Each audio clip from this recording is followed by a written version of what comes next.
Bismillahirrahmanirrahim. Assalamualaikum warahmatullahi wabarakatuh. Bertemu kembali dengan saya Yola Nur Kamil dalam mata kuliah kewirausahaan untuk Prodi Agribisnis Universitas yang Terapan. Pada pertemuan kali ini kita akan membahas tentang materi intrapreneurship. Apa itu intrapreneurship? Intrapreneurship pada dasarnya adalah menerapkan prinsip kewirausahaan dalam ruang lingkup perusahaan.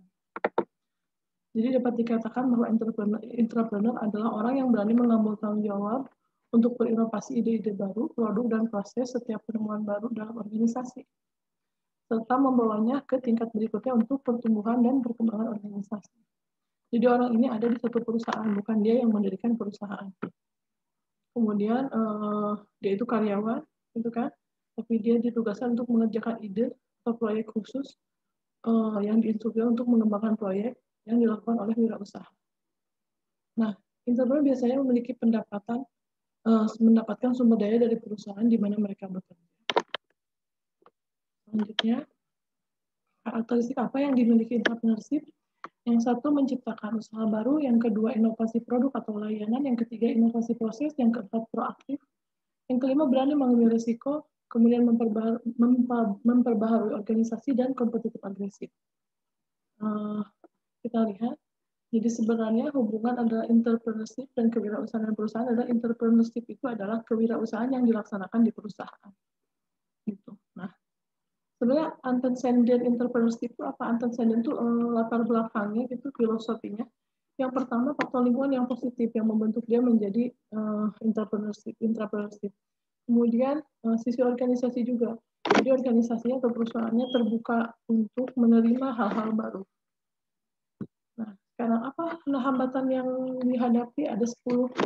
Yang pertama, menghukum kesalahan yang disebabkan oleh tindakan risk taking. Jadi kan akan ada resiko yang diperoleh kalau kita mencoba hal baru. Nah, kalau resiko itu dianggap kesalahan itu menjadi hambatan. Kemudian gagasan-gagasan tanpa tindak lanjut.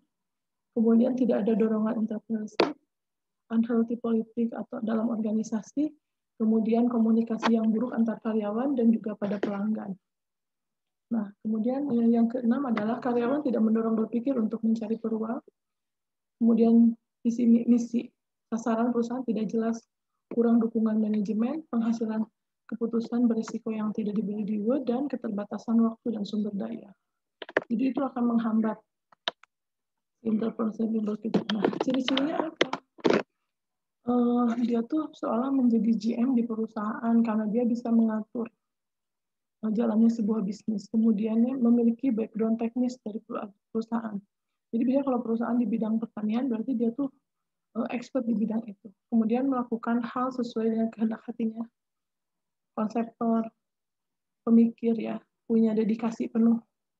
Sehingga dia mau mencurahkan idenya, nggak sekedar datang, pulang gitu ngantor. Kemudian menunjukkan kualitas yang baik, segala sepak terjangnya hanya berdasarkan kepentingan usaha, orang yang meraih target yang ditetapkan sendiri, jadi dia mau meraih target yang dia tetapkan, kemudian selalu menerapkan standar kerja yang tinggi untuk dirinya ya, dan dia menganggap kegagalan adalah suatu proses belajar. Nah, orang entrepreneur itu biasanya dia itu hubungannya dengan inovasi dan kreativitas. Inovasi itu melakukan hal baru ya, menemukan hal baru, kreativitas juga demikian. Nah, itu nanti dituangkan dalam kegiatan kewirausahaan. Kemudian apa keunggulan dari entrepreneurship? Jadi dia adalah merupakan sumber daya untuk perusahaan, untuk membangun bisnis. Jadi kalau kita pengusaha punya pegawai yang punya jiwa entrepreneurship, kita harus memelihara itu. Kerugiannya apa? Kerugian bagi si entrepreneurship sendiri. Jadi dia itu adalah bos, tapi dia tetap dihitung karyawan. Pekerjaannya sebenarnya berat, tapi dia nggak dapat penghasilan yang lebih. Nah, tantangan untuk perusahaan apa? Itu kan meningkatkan persaingan ya, sehingga inovasi harus diperhatikan termasuk dari karyawan yang tentunya mempunyai gambaran tentang operasional. Jadi tentang operasional. Jadi